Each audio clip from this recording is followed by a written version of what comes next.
Chancellor Jeremy Hunt announced widespread pension reform, notably the abolishment of the lifetime allowance, and increasing the annual allowance from £4,000 to £10,000.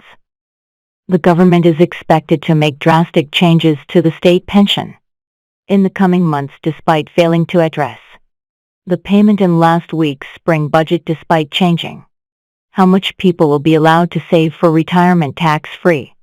The predicted increase to the state pension was not confirmed in the budget. The ongoing viability of the state pension in its current form has become a debate in recent months.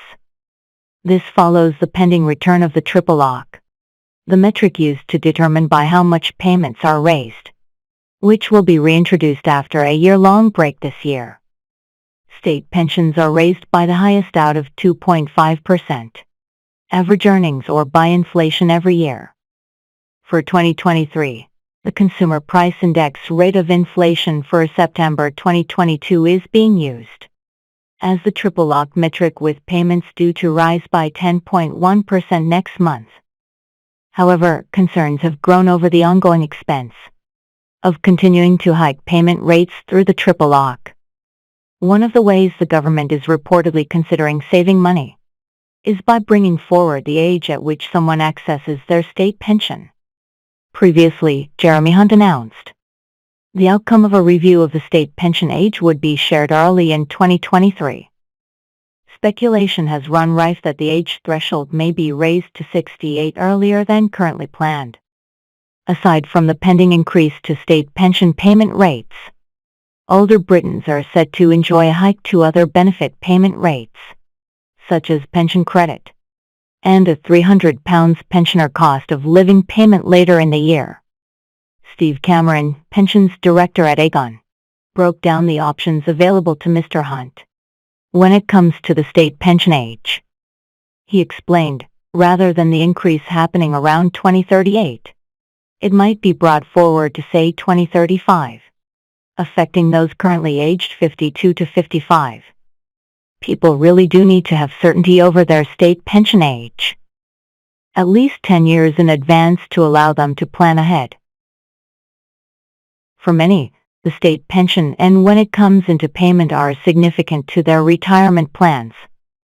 During his spring budget announcement, the Chancellor shared updated forecasts that the rate of inflation could drop to 2.9% by the end of the year.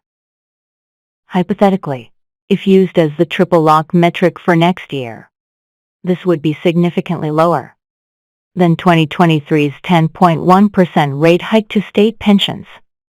Realistically, payments would not go up by a rate this low under the triple lock, as the CPI figure for September is always used, and inflation will likely still be higher around that time. Despite this, experts are highlighting that inflation continuing to drop may offer a window of opportunity for the state pension age not to be raised. Mr. Cameron added, while earnings growth may remain high throughout 2023, a lower inflation figure reduces the likelihood of the formula producing a double-digit increase, and may make it easier for the government to retain the triple lock for another year. CPI inflation for January came to 10.1%, with February's rate set to be announced later this week on March 22, 2023.